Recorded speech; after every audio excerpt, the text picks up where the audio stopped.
तो आज हम बात करेंगे सीक्वेंस ऑफ फंक्शंस के बारे में। तो उससे पहले हम सीक्वेंस के डेफिनेशन देख लेते हैं।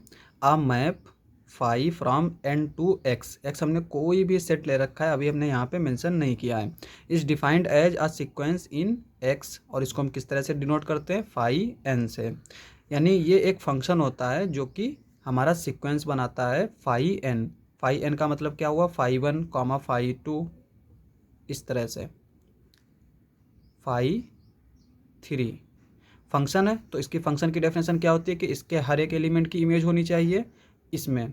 तो यहाँ पे इसकी इमेज कहाँ जाएगी, इसमें जाएगी। तो फाई वन हमारा इसका एलिमेंट होगा। अब ये किस तरह का सेट है, अगर ये कॉम्प्लेक्स नंबर है तो फाई वन हमारा क्या होगा, कॉम्प्लेक्स होगा, और फाई टू क्या होगा, कॉम्प्लेक्स नंबर होगा। और इस सीक्वेंस को हम क्या बोलेंगे, सीक्वेंस ऑफ कॉम्प्लेक्स नंबर्स। तो ये जो सीक्वेंस होगी ये हमारी कॉम्प्लेक्स नंबर्स की सीक्वेंस कहलाएगी। अगर एक्स हमारा रियल होगा तो यहाँ पे आर लिखेंगे, तो फाई वन हमारा क्या आएगा, रियल आएगा, फाई टू हमारा क्या आएगा, रियल आएगा। तो ये हमारी सीक्वेंस क्या कही जाएगी, सीक्वेंस ऑफ रियल नंबर्स। और इस तरह से अगर हम x जो है वो c 0,1 यानी कि कंटिन्यूस फंक्शंस ले लेते हैं, तो sequence of continuous functions on 0,1 हो जाएगा। यहाँ पे फाई वन फंक्शन आएगा जो कि कंटिन्यूस होगा, फाई टू भी फंक्शन आएगा जो कि कंटिन्यूस होगा। तो इस तरह से अगर हम x जो है वो ले लेते हैं set of all functions from a to r, where a subset है r का sequence of functions on a। यानी ये जो है क्या हो जाएगा हमारा, अगर x इस तरह से ले लेते हैं तो फाई n जो है वो हमारा सीक्वेंस ऑफ फंक्शंस हो जाएगा। इसको हम fn से डिनोट कर देंगे। यानी यहाँ पे जो फाई वन आएगा वो भी एक फंक्शन होगा जो कि हमने यहाँ पे लिख रखा है, f1 टाइप का कोई फंक्शन होगा, कुछ भी हो सकता है यहाँ पे फंक्शन। फाई टू f2 होगा, ये भी हमारा एक फंक्शन होगा। फाई थ्री ये भी हमारा एक फंक्शन होगा। ठीक है, तो इस तरह के ये हमारे फंक्शंस आएंगे। तो इसको हम बोलते हैं सीक्वेंस ऑफ फंक्शंस। और यहाँ पे x को हम किस तरह से डिनोट कर सकते हैं, r की पावर a, इस तरह से भी डिनोट कर देते हैं। ठीक है, एग्जाम्पल्स देख लेते हैं। Example number first, f n x is equals to x की पावर n। तो ये भी हमारा सीक्वेंस ऑफ फंक्शंस है। यानी पर यहाँ पर पहला फंक्शन क्या आएगा, f one x is equals to x आएगा जो कि हमारी एक रियल लाइन है। एफ टू एक्स ये एक्स स्क्वायर आएगा पैराबोलिक टाइप का। एफ थ्री एक्स ये एक्स क्यूब आएगा। इस तरह से ये हमारी सीक्वेंस चलती चली जाएगी। तो यहाँ पे हम देख सकते हैं कि डिफरेंट डिफरेंट फंक्शन आ रहे हैं। तो ये भी हमारी एक सीक्वेंस है फंक्शंस की। इस तरह से हम यहाँ पर एक और देख लेते हैं, ये हमारी एक सीक्वेंस है। यहाँ पर एफ वन क्या आएगा, एक्स वन माइनस वन जो कि हमारा जीरो। तो एफ वन एक्स क्या आ जाएगा, जीरो आ जाएगा। तो ये हमारा किस तरह का फंक्शन है, कांस्टेंट फंक्शन है जो कि हमारा जीरो कांस्टेंट है जिसमें। सिमिलरली यहाँ पे एफ टू अगर हम फाइंड आउट करें तो क्या आ जाएगा, x one minus one by two. अब ये हमारा एक फंक्शन बना, किस तरह का फंक्शन है यहाँ पे, इसको अगर हम सॉल्व करें तो एक्स बाई टू, ये भी हमारी एक लाइन है। और एफ थ्री एक्स अगर हम फाइंड आउट करें तो यहाँ पर आ जाएगा x one minus one by three, ये भी हमारा कांस्टेंट आएगा।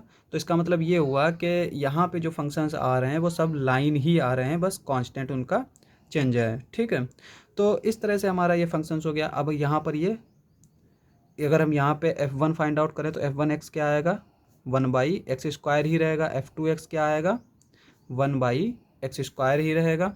और f3x भी हमारा वन अपॉन एक्स स्क्वायर ही रहेगा। ठीक है, तो ये हमारा किस तरह की सीक्वेंस हो गई, ये हमारी कांस्टेंट सीक्वेंस हो गई।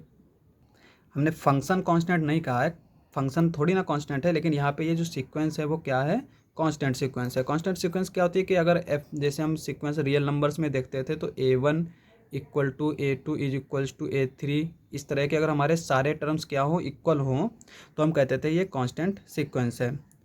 तो ये तो नंबर्स में था, लेकिन यहाँ पे जब हम फंक्शंस की बात कर रहे हैं तो यहाँ पे भी अगर हमारा ये इस n पे डिपेंड नहीं कर रहा है तो वो हमारी सीक्वेंस किस तरह की हो जाएगी, कांस्टेंट सीक्वेंस हो जाएगी। अब यहाँ पे एक और सीक्वेंस ले लेते हैं, f n x is equals to one by n. ठीक है, अब यहाँ पे अगर हम देखें तो ये हमारी किस तरह की सीक्वेंस है, जब हम रियल में पढ़ते थे तो ये नंबर्स की सीक्वेंस है। और यहाँ पे अगर हम एफ वन एक्स देखें तो ये क्या आ जाएगा, वन। एफ टू एक्स देखें तो ये क्या आ जाएगा, वन बाई टू।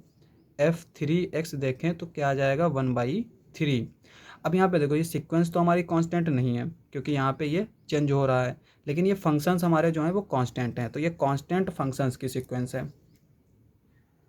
यहाँ पे ये फंक्शन कांस्टेंट नहीं था पर ये सीक्वेंस कांस्टेंट थी, और यहाँ पे ये फंक्शन जो है वो कांस्टेंट है पर सीक्वेंस कांस्टेंट नहीं है। तो इसका मतलब ये हर रियल जो नंबर्स की सीक्वेंस होती थी वो क्या होती थी, कांस्टेंट फंक्शंस की सीक्वेंस। तो यहाँ पे इस तरह के ये सारे एग्जांपल्स हैं जो कि हमने यहाँ पे लिखे हैं। और यहाँ पे अगर x हमारा कोई भी रियल नंबर हम ले लें तो एफ एन अल्फ़ा क्या आ जाएगा, पॉइंट सीक्वेंस आ जाएगा। यानी कोई हमारा जो है पॉइंट, किसी पॉइंट पे जो नंबर्स आएंगे, जैसे यहाँ पे हमने यहाँ पे देखा है कि x हमने कांस्टेंट ले लिया है, लेकिन अगर हम एक सीक्वेंस इस तरह से ले लें f n x is equals to x by n. अब अगर हम x1 ले लेते हैं तो ये हमारे एक सीक्वेंस हो जाएगी, x अगर हम 2 ले लेते हैं तो ये हमारी किस तरह की सीक्वेंस हो जाएगी, ये हमारी हो जाएगी 2 1 2/3 2/4, इस तरह की ये सीक्वेंस हो जाएगी। ठीक है, 3 ले लेंगे तो हमारी एक नई डिफरेंट सीक्वेंस आ जाएगी। तो ये सारी सीक्वेंस क्या होंगी, पॉइंट सीक्वेंस होंगी, यानी सीक्वेंस ऑफ रियल नंबर्स हो जाएंगी। तो इस तरह से हम जो है सीक्वेंस को देख सकते हैं। और जब हम कन्वर्जेंट फाइंड करेंगे, जब हम point wise limit find out करेंगे, तब भी हम वहाँ पर क्या करते हैं, एक्स की वैल्यू पुट कर देते हैं, तो हमें जो क्या मिल जाती है, रियल सीक्वेंस मिल जाती है। तो वहाँ पर हम चेक कर लेते हैं कि इसकी लिमिट, पॉइंट वाइज लिमिट क्या आएगी। तो आज के लिए बस इतना ही। अगर आपको हमारा वीडियो अच्छा लगे तो हमारे चैनल को सब्सक्राइब करें। मिलते हैं अगली वीडियो में।